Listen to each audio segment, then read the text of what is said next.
Seguimos con nuestro estudio de la Epístola de los Gálatas en el versículo 2 y 3 esta vez. Uno de los temas de la Epístola de los Gálatas es la justificación por la fe, es decir, la gracia. Y es que un día un chico entró a una librería y le llamó la atención un libro llamado El despertar de la gracia de Charles Swindoll. Él, fanático de tener el conocimiento sabio, decidió llevárselo a casa con la esperanza de que lo leyera, pero no él, sino su mujer. Entonces su mujer, al llegar a casa, también estuvo intrigada con ese título y empezó a leerlo. Con el paso de los días, ella iba leyendo y comentando a su marido lo que era la gracia, lo que significaba y qué traía consigo. La gracia cambió su forma de ver la salvación. Entendió que totalmente era por gracia y desquebrajando cualquier ápice de autojustificación si todavía le quedaba algo. Vislumbró la poca gracia de la doctrina de su anterior iglesia. Empezó una nueva etapa con una mayor devoción y conocimiento de Dios y un amor hacia el más puro. Y es que el apóstol Pablo llegó a entender ese evangelio, el evangelio de la gracia, y vio cualquier ataque a este evangelio con cualquier esfuerzo por judiciar a la gente, pero sobre todo el esfuerzo de judaizar, de guardar ceremonias mosaicas o seguir la ley mosaica, como un ataque al evangelio, y despojarlo de tal manera que uno no podría ser realmente salvo con este evangelio falso de la circuncisión o de las obras de la ley. Y es que en el versículo 1, 6, 9 versículos podemos leer lo que dice el apóstol Pablo: si alguno predica estas cosas, sea condenado a anatema. Y es que anatema es la palabra que usa, que sea anatema. Veíamos también la semana pasada que el término apóstol era un mensajero escogido e instruido por Jesucristo.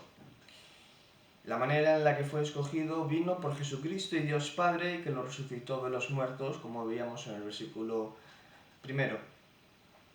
Pero también su asociación es importante, y es que dice el versículo 2: y todos los hermanos que están conmigo. Él dice, todos los hermanos que están conmigo, y no todos los apóstoles que están conmigo. Y es que sea Bernabé o cualquier otro de los predicadores, esos eran hermanos y él era un apóstol. Hay una diferencia en ello. Pablo, al referirse a ellos, suele nombrarlos en sus otras cartas, y aquí solo los llama hermanos. En otras cartas les da nombres, como puede ser Timoteo, Pablo, Bernabé, Silas o Tito, pero aquí no da ningún nombre, y sea quien sea, está feliz por la asociación con ellos. Pero no son apóstoles. Y el hecho de mencionarlos especialmente, si se trata de unos colaboradores más directos, no significa que sean coautores de la epístola. El escritor es Pablo.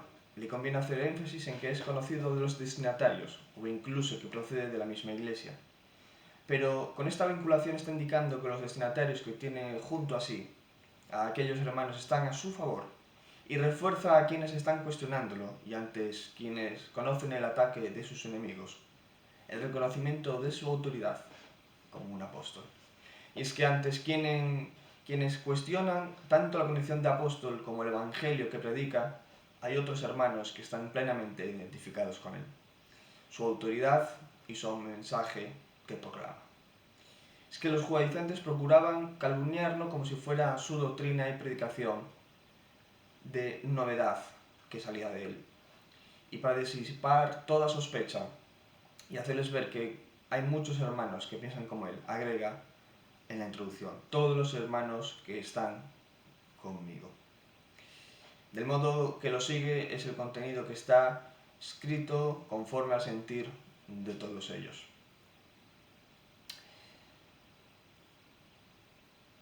Y es que es verdad que Pablo escribió bajo la guía infalible del Espíritu Santo, pero la obra de inspiración se ejecuta a través de los medios, opera orgánicamente y no mecánicamente. El corazón amante de Pablo, lleno del deseo vivo de corregir a los Gálatas, hizo de todos los usos, de todos los medios, lícitos para lograr su meta. Y uno de esos medios era grabar a los destinatarios que los mismos temores que él tenía en cuanto al camino que ellos estaban tomando, los compartía con todos los hermanos que estaban con él. En el versículo 3 leemos: gracia y paz, gracia a vosotros y paz de Dios nuestro Padre y del Señor Jesucristo.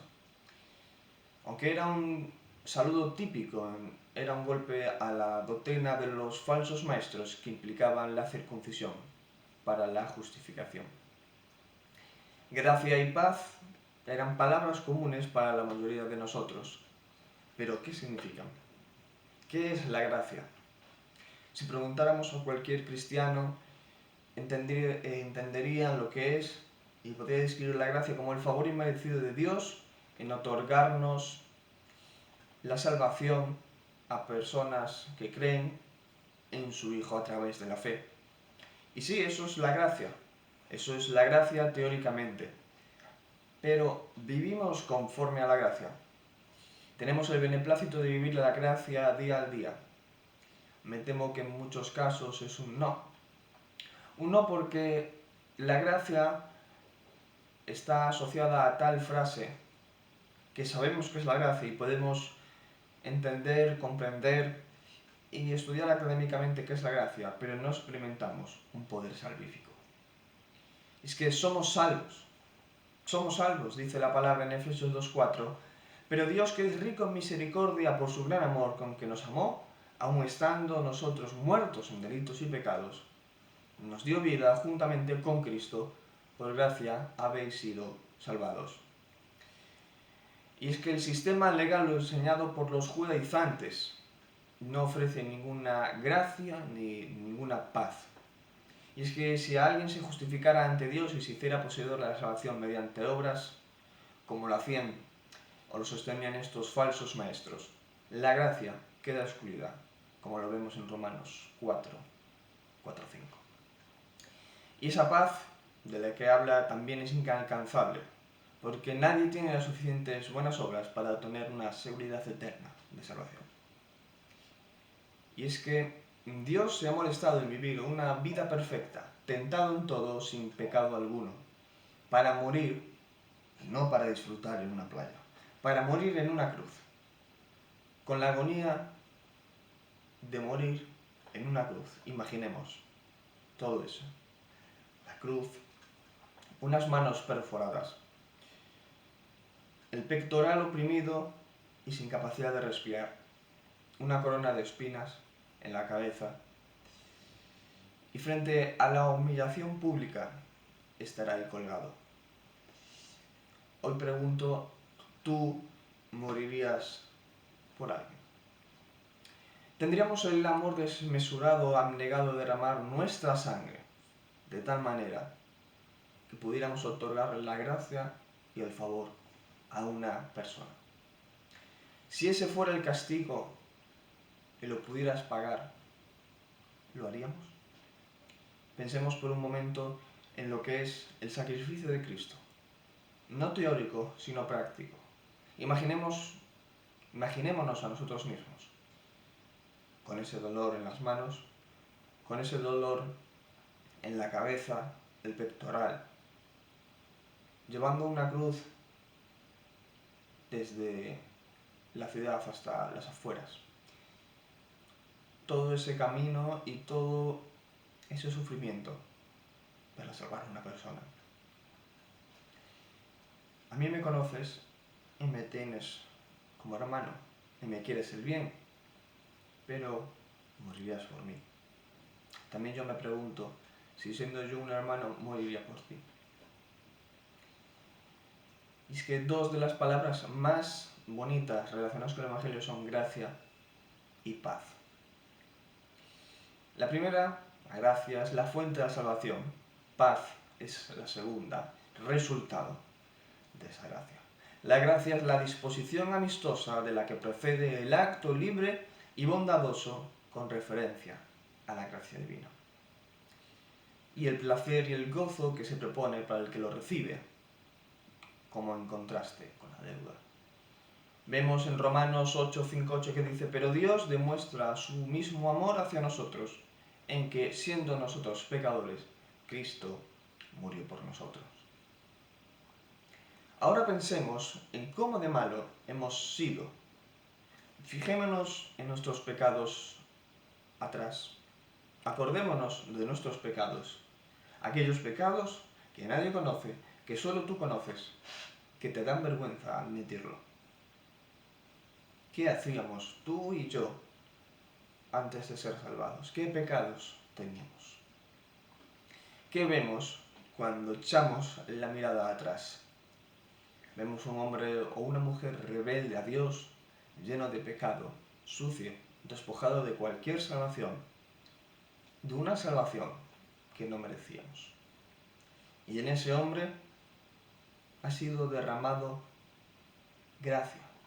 Ha sido derramado gracia en mí y en ti, donde el amor hacia nosotros, que siendo nosotros pecadores, Cristo murió por nosotros. El Salmo 23:5 dice: aderezas mesa delante de mí, en presencia de mis angustiadores. Has ungido mi cabeza con aceite y mi copa está rebosando. Es que la hospitalidad en Medio Oriente garantiza la seguridad del huésped. Alrededor suyo se junta todo lo que es sagrado y reverenciado. Le introduce a la tienda y pone la comida en la mesa, y sus perseguidores se quedan en la puerta con mala cara. Es que aderezas mesa delante de mí en presencia de mis adversarios. Es que tú me provees de todo lo necesario para mi alma y mi cuerpo, no solo en el tiempo, sino por la eternidad. Alimento conveniente, una mesa bien preparada, bien llena la copa. Mi copa está rebosando. Y si al principio del Salmo se dice: nada me faltará, pero ciertamente la bondad y la misericordia me seguirán todos los días de mi vida. Y es que también Él nos unge la cabeza con aceite. Y los pastores lo hacían con las ovejas para suavizar los rasguños y las heridas. La presencia del aceite simboliza la alegría, como dice Isaías 61:3. Y la ausencia de ella indicaba una pena o humillación, como dice Juan 1:10. En forma similar se emplea el aceite como imagen de bienestar, de alimento espiritual o de prosperidad, como lo vemos en Deuteronomio, Job y los Salmos. En Levítico 8:10 leemos: y tomó Moisés el aceite de la unción y ungió el tabernáculo y todo lo que había en él, y lo sacrificó. Roció con él 7 veces el altar y ungió el altar y todos sus utensilios, así como la fuente y su base, para santificarlos, y derramó parte del aceite de la unción sobre la cabeza de Aarón y lo ungió para consagrarlo. Y es que los sacerdotes y los muebles del tabernáculo fueron ungidos con aceite. En el Antiguo Testamento el profeta, el rey y el sacerdote eran ungidos de esta manera. Bajo el antiguo pacto, los sacerdotes eran ungidos con aceite, simbolizando el espíritu, y con sangre, simbolizando el sacrificio expiatorio que habría en un futuro. Los sacerdotes bajo el nuevo pacto son ungidos simbólicamente con aceite y con sangre, pero no literalmente, pues ahora la realidad ya ha venido. Los creyentes son llamados a un real sacerdocio, como dice 1 Pedro 2:9, ungidos simbólicamente con el Espíritu Santo para que puedan conocer la verdad de Cristo, 1 Juan 2:20. Pablo fue ungido por el Espíritu Santo para su apostolado, 2 Corintios 1:21. Igualmente fue ungido por el Espíritu Santo como fueron los apóstoles el día de Pentecostés. Es que los creyentes, por tanto, antes de conocer a Cristo, éramos como animales salvajes, a los cuales no tenían pastor que nos cuidara. Nuestras heridas eran lamidas por nosotros mismos, como hacen los perros. Heridas que nosotros intentábamos curar a través del mundo. Intentábamos curar nuestras heridas a través de la inmoralidad sexual, el alcohol, el ocio nocturno, la idolatría, falsos dioses, ¿con qué lamíamos nuestras heridas? ¿Con qué lamías tus heridas? ¿Con qué lamía yo mis heridas? Antes de que el buen pastor viniera a buscar esa oveja perdida y nos hubiera introducido en el rebaño. Y es que gracias que el buen pastor hizo ese rescate por nosotros, nos ungió la cabeza, nos derramó sangre para limpiar todas esas heridas producidas por el pecado. Porque el pecado no se enseñoreará de vosotros, pues no estáis bajo la ley, sino bajo la gracia. Ezequiel 34:11 dice: porque así dice Adonai Yahvé, y aquí yo mismo buscaré a mis ovejas y las reconoceré. Como el pastor reconoce a su rebaño el día que está en medio de sus ovejas esparcidas, así reconoceré mis ovejas y las libraré de todos los lugares en que fueron esparcidas, en día nublado y de oscuridad. Es que cuando pensamos en todas las riquezas que tenemos en Cristo Jesús, no solo tenemos una maravillosa salvación, sino que tenemos un reconocimiento agradecido maravilloso, diciendo: mi copa está rebosando. Y es que el hombre puede ser muy rico, pero si está triste, su copa no puede rebosar. Está rajada y se sale. El contento es la piedra filosofal que transforma en oro todo lo que toca. Feliz el que la ha encontrado. El contento es más que un reino, es la felicidad. Y es que el hombre no solo tiene plenitud de abundancia, sino sobreabundancia. Y los que tienen esa felicidad deben de llevar su copa derecha y procurar que rebose en los vasos de otros hermanos pobres. Llevar el Evangelio de buenas noticias a toda criatura nos permite dar esa felicidad de esa salvación tan grande que tenemos a los hermanos o también a perdidos. Decía en la otra exposición que el Evangelio es un tesoro raro, porque los tesoros de los antiguos piratas se escondían para que nadie los tocara y llegaran a más parte el que lo encontrara. En cambio, el Evangelio es un tesoro escondido que es más rico, más grande y más precioso cuanta más gente lo comparta. Es que el amor de Cristo no tiene límite, su gracia no tiene medida, su poder está sin frontera entre los seres humanos, porque de sus infinitas riquezas el Señor da y vuelve a dar. La gracia de Dios es la fuente de la salvación. Pero no termina aquí, sigue diciendo gracia y paz. Esta otra palabra es el resultado de la salvación. La gracia de Dios proporciona paz. ¿Pero a quiénes? Sigue diciendo el versículo: sean a vosotros, es decir, los creyentes. Porque nosotros disfrutamos de paz espiritual, porque entendemos que el Señor nos ha reconciliado. Dice 2 Corintios 5:19, esto es, que Dios estaba en Cristo, reconciliando al mundo consigo mismo, no tomándole en cuenta sus delitos, y puso en nosotros la palabra de la reconciliación. Dios estaba en Cristo, reconciliando consigo al mundo. Por la cruz, Cristo quitó el pecado, destruyó la enemistad, estableció la paz y reconcilió a los hombres, judíos y paganos, no solo con Dios, sino también entre ellos. Efesios 2:13. Al final, la reconciliación operada en el Calvario tuvo efectos hasta en el cielo, porque hasta la culminación de una dispensación de los tiempos señalados para volver a unir todas las cosas en Cristo, las que están en los cielos y las que están en la tierra, en Él. Porque Dios reunirá al final de la historia de este mundo a los creyentes en el reino milenario. Ese mismo Jesucristo que pagó el precio de nuestra reconciliación, la paga del pecado, que demandaba la vindicación de la justicia divina para mantener su santidad.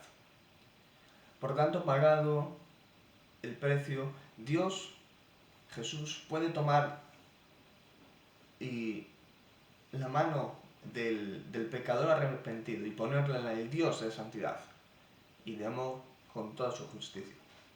Dios mismo ya puede, habiendo pagado el pecado, ofrecerle la mano al pecador arrepentido y sacarlo del lodo de sus pecados, vestirlo de vestiduras blancas y entrar en el gozo del Señor,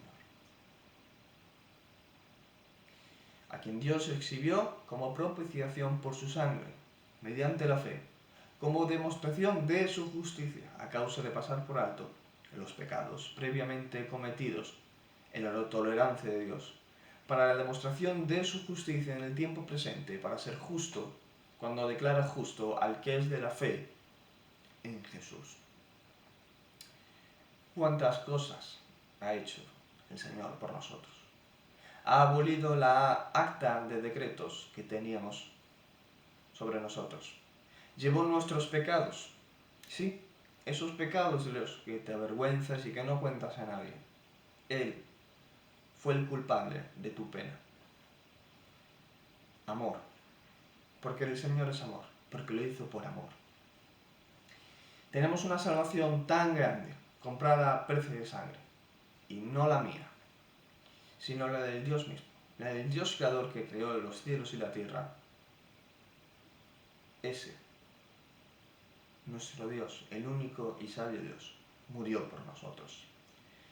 Y esto nadie lo puede decir en otras religiones, porque cuando me preguntan acerca del cristianismo, siempre digo la misma frase: no hay más que solo dos religiones. Porque siempre me preguntan si el cristianismo, ¿por qué es la verdad? Es que hay dos religiones, la verdadera y la falsa. La de la fe en Cristo, el camino verdadero. Y la de falsas doctrinas que llevan al infierno. Buda y sus experiencias en el nirvana pueden dar paz. Hacer yoga y sus juegos místicos pueden dar paz. El Islam puede dar paz. El Islam como religión puede dar paz. Orar 3 veces al día puede dar paz. Hacer el Ramadán puede dar paz. Los actos externos pueden dar paz. La religión de los egocéntricos, como yo la llamo, o el ateísmo, puede dar paz. Porque el hombre sustituye el lugar de Dios y se pone en el centro del universo y él es su propio Dios. Y la fe es sustituida por la razón lógica, entre comillas, de sus pensamientos. Pero como todo esto se acaba, todas esas casas están cimentadas sobre la arena, cuando viene una tempestad se derrumban, porque son insensatos. Solo aquella gracia y paz que provienen del Dios Padre y de nuestro Señor Jesucristo es la verdadera. Dice Juan 14:6, porque yo soy el camino, la verdad y la vida, nadie viene al Padre si no es por mí. ¿Y cómo no vamos a tener paz terrenal si la tenemos espiritualmente? Él hace mudar al rebelde arrepentido en una criatura de paz. Y esta es la razón de que todo creyente justificado tiene paz para con Dios, porque sus pecados han sido abolidos y tiene paz con Dios. Como lo dice Romanos 5, por tanto, habiendo sido declarados justos por la fe, tenemos paz con Dios por medio de nuestro Señor Jesucristo. Estás ansioso, mira tu salvación, es segura. Estás triste, mira tu salvación, es alegría. Estás enfadado, mira tu salvación, Él te perdonó. Estás agradecido por tu salvación. Y ya sabemos que la fuente de la salvación es la gracia, que el resultado de la salvación por gracia es la paz y que la reciben son los creyentes. Y ya sería hacer una pregunta: ¿quién la otorga? Llegados a estas alturas lo sabemos, pero la paz que otorga a los creyentes es la de esos falsos dioses. No. La paz es dada de nuestro Dios, de Dios nuestro Padre y del Señor Jesucristo. Y es que el apóstol hace una distinción entre esta gracia y paz y aquella otra que el mundo pueden darse a sí mismos. Pues la gracia del Dios Padre y de nuestro Señor Jesucristo quita de en medio de los pecados, puesto que es una gracia espiritual y oculta. La paz de Dios confiere al corazón humano serenidad, calma, alegría ante Dios. La gracia hace desaparecer la culpa, la paz hace desaparecer el castigo, la justicia y la paz se besan y se encuentran. Pero cuando esto ocurre, pronto se pierde la gracia y la paz de los hombres del mundo y de la carne. La gracia y la paz personal y el diablo en cambio se suscita la ira y la turbulencia, indignación de todos. Pues el que goza la gracia de Dios hace lo que es sagrado a Dios y por tanto no tarda en desagradar al diablo, al mundo y a su propia carne. Mientras para Dios es un justo, para la carne y el mundo es un pecador. Y así estalla la guerra, guerra por fuerza, paz por dentro. Por dentro, digo, en una forma que no pueda ser percibida y experimentada en una dulzura por los sentidos, al menos no siempre, sino invisiblemente, por medio de la fe, por la paz de Dios que sobrepasa todo entendimiento, al que está al alcance de la fe. Pero, ¿por qué dice de Dios y de nuestro Señor Jesucristo? ¿Por qué no se conformó con decir simplemente de Dios, sino que añade y de nuestro Señor Jesucristo? Pues es algo interesante porque apenas había alguien que hacía este comentario sobre esta distinción. Estudiando yo llegué a